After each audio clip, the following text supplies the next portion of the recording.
Então, professor, vamos falar agora um pouquinho sobre a estrutura das provas do Bacen. Eu também dei uma olhadinha aqui são tantos editais que eu acabo às vezes me perdendo, mas eu fui olhar e realmente pude verificar que a prova objetiva ela é dividida em grupos, né?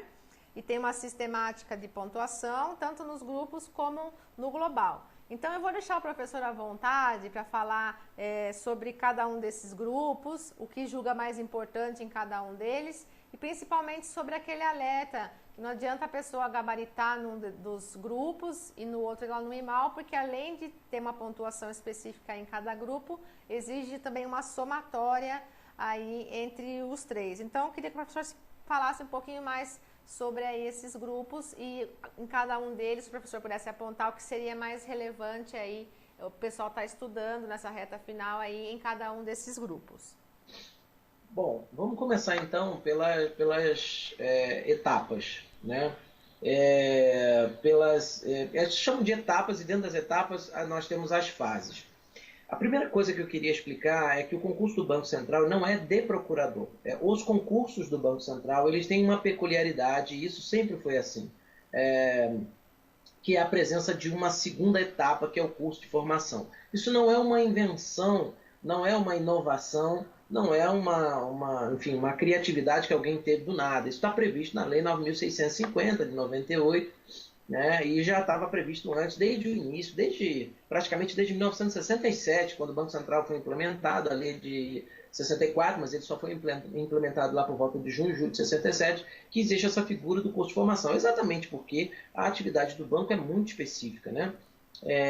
Mas, inclusive, sobre o curso de formação, depois a gente vai conversar, tem uma peculiaridade importante aqui. Mas, enfim, nós temos, então, duas grandes etapas. A primeira etapa, vamos dizer que é a etapa tradicional, que é aquela que todo concurso tem, que é a sequência de provas. Essa etapa, então, ela é dividida em fases, e aí a gente tem a primeira etapa da prova objetiva, depois a inscrição definitiva, enfim. Eu vou falando sobre cada um delas. Na prova objetiva, a prova é dividida em grupos, né? Essa prova ela vale 200 pontos, na verdade são 2 pontos por questão. A prova é de múltipla escolha, A, B, C, D, E, como diz o edital, não é aquele estilo falso verdadeiro, que é um estilo que o Banco Central nunca gostou, mas então ela é dividida lá em alguns grupos. O grupo um, como o candidato já deve ter visto, ele vai englobar matérias que são consideradas pelo Banco Central como mais relevantes, que costumam chamar um pouco mais de atenção. Daí porque um número maior de questões. Então a gente tem constitucional, administrativo, econômico, financeiro e tributário. Bom, nessa matéria aqui, o que eu acho que é sempre importante da gente focar no estudo por exemplo, em matéria de constitucional, o candidato precisa ler, por exemplo, o artigo 64 da Constituição, que fala das competências do Banco Central. Né? Então, a competência é o monopólio de emissão de moeda, a política monetária e as relações do Banco Central com o Tesouro Nacional. Em administrativo, eu acho que a parte que eu chamaria a atenção nesse novo cenário diz respeito às questões, claro, as tradicionais, o 8.112, o 8.666 e tal, mas eu chamo a atenção para algumas questões como as de conflito de interesse e toda a legislação sobre o Código de Ética. Esse é um assunto que vem sendo muito batido e reverberado dentro do Banco Central. E apenas para que você tenha uma ideia, Tânia, para poder dar aula para concurso dessa vez, eu tive que pedir autorização à Comissão de Ética do Banco Central, explicando que eu não tenho que nenhuma atividade relacionada a concurso, etc, etc, ou melhor, ao concurso dentro do Banco Central, né? Então é um tema importante que eu chamo a atenção, que é um tema bastante atual para o Banco Central. Digamos que seja o tema da moda. Em financeiro, eu chamo a atenção em especial do candidato para a Lei de Responsabilidade Fiscal, que tem um capítulo, inclusive, inteiro sobre... inteiro, são 4 artigos, mas enfim, inteiro sobre a questão das relações financeiras entre o Banco Central e o Tesouro Nacional. Então, o candidato precisa ter a plena convicção de que o Banco Central não emite títulos e de que as contas, inclusive, são bastante segregadas. Só para vocês terem uma ideia, o Banco Central ele não está no CIAF, ele não está no CIAP, né? Agora está se discutindo essa integração, mas a contabilidade do Banco Central, inclusive, é à parte, né? Então, em direito financeiro, além daquelas questões, eu chamo a atenção em especial, e aí vai uma dica importante, para a parte conceitual do direito financeiro.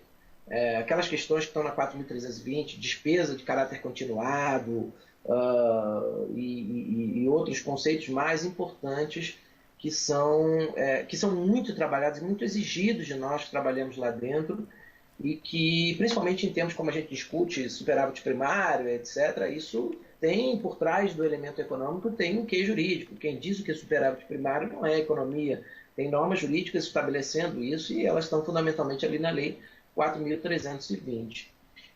De econômico, acho que é até melhor a gente falar depois, né, Tânia? Porque tem tanta coisa aqui que eu acho que a gente talvez fale um pouquinho depois. Podemos deixar para depois, sim, professor. Fique à vontade. Então tá. Bom, o grupo 2 vai englobar, então, civil, processo civil, empresarial e internacional público-privado. Eu chamo a atenção em especial para empresarial, para a letra de arrendamento mercantil e para os novos títulos de crédito que foram criados recentemente.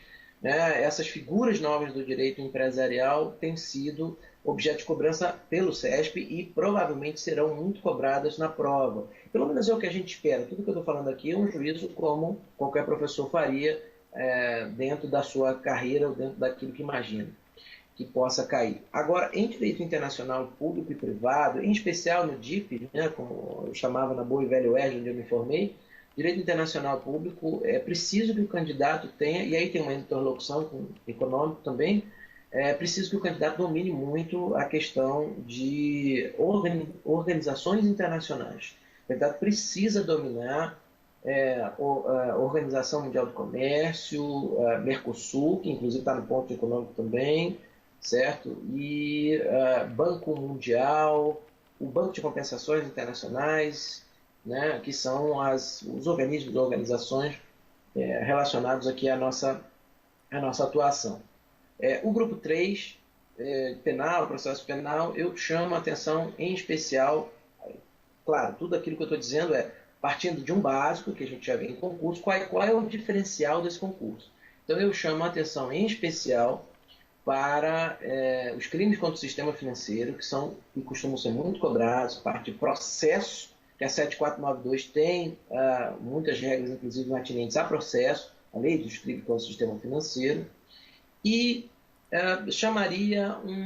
colocaria um asteriscozinho em previdenciário. Previdenciário é uma matéria que tem ganhado muita relevância na atuação diuturna dos procuradores. Por quê? Porque nós temos a Centros, a Fundação Banco Central de Seguridade Social.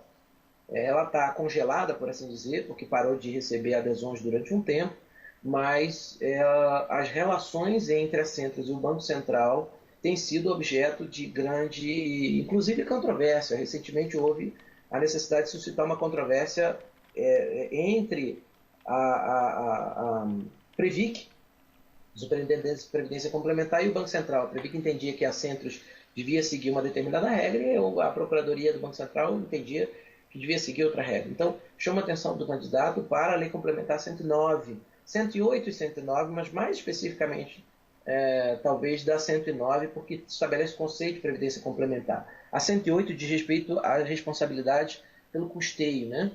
Então, acho que esses são os grandes pontos que eu chamaria a atenção nesse primeiro grupo. Sobre a questão da distribuição de pontos, é importante, claro, todo mundo já deve ter feito a conta, que você faça pelo menos 50%. Mas a minha experiência, até como concurseiro e como professor, diz que dificilmente é aprovado ou segue adiante, pelo nível de competição, um concurseiro que não preencha entre 65% e 70% da prova. Em provas como essa, muito específicas e muito segmentadas, talvez esse percentual seja um pouco abaixo. Mas eu tenho esse número cabalístico desde a minha época de concurseiro e nunca vi um concurseiro ter uma boa colocação, e aqui é importante porque nós vamos ter cortes sucessivos, eu nunca vi um concurseiro ter boa colocação com menos de 70% da pontuação. Principalmente porque nós estamos numa prova que não há aquela eliminação de certo e errado, né? Aquele famoso uma certa, nula, uma errada, né?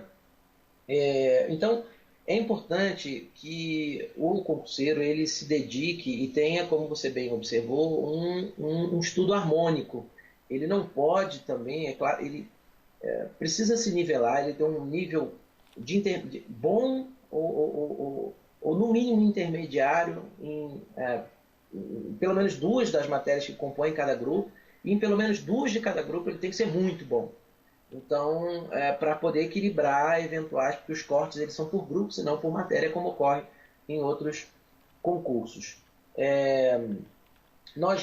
Então, nessa primeira etapa, nós já temos um primeiro corte. O candidato precisa ter 50% e, no geral, 60%. No último concurso, boa parte das pessoas foi reprovado, enfim, não passou para as etapas sucessivas, exatamente pelo que você observou. Não obteve os 60% de pontuação. Eu não me lembro agora, eu acho que foi do grupo 2, foi uma prova razoavelmente mais pesada, exigiu muita questão e reprovou muita gente. Se não estou enganado, foi uma das que mais reprovou. O ponto econômico não era tão extenso como é agora. Então, é importante esse equilíbrio. Da fase objetiva para a inscrição definitiva, que é a segunda fase, portanto, nós já temos um grande corte, porque o edital estabelece que só serão aceitos, só serão convocados para a inscrição definitiva aqueles que estiverem até a colocação número 210. Né? Então, é um dado importante aí que já mostra que você luta com a prova, mas na primeira fase você luta com a prova e com outros candidatos. A partir da segunda fase você vai lutar fundamentalmente com a prova, certo? Porque a prova ela tem um quê de dificuldade um pouco, digamos, acentuado.